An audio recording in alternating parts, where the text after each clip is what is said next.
Emma had always been a believer in fate, so when she first locked eyes with Mark in a rain-drenched cafe, it felt like a scene from a classic noir film. He was the embodiment of a perfect gentleman, sophisticated, soft-spoken, with a trace of melancholic mystery in his gaze. It was the kind of meeting that usually marks the beginning of a lifelong romance. For 3 months, Emma lived in a dream, convinced she had finally found the one in a world of fleeting connections. But dreams have a way of dissolving under the cold light of reality.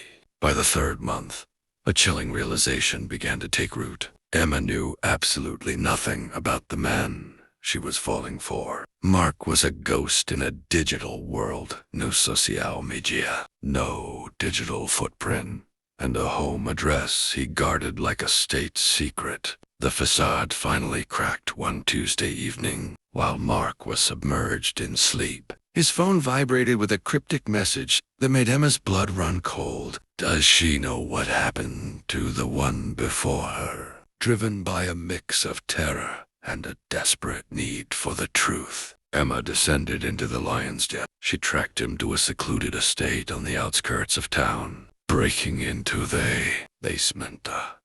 One room he had explicitly declared off limits. She expected to find secrets, perhaps another woman's letters. Instead, she found a meticulously curated gallery of her own life, dozens of perfume bottles, each labeled with a name and a date. And there, pinned to the center of the wall, was a photograph of herself leaving her apartment a year ago, long before their chance encounter in the rain. She wasn't his girlfriend. She was his project. A floorboard creaked behind her. The heavy scent of his cologne filled the cramped space before he even spoke. "You were my masterpiece, Emma," Mark's voice whispered from the shadows of the doorway, devoid of its usual warmth. "It's a pity you're so curious. They always are."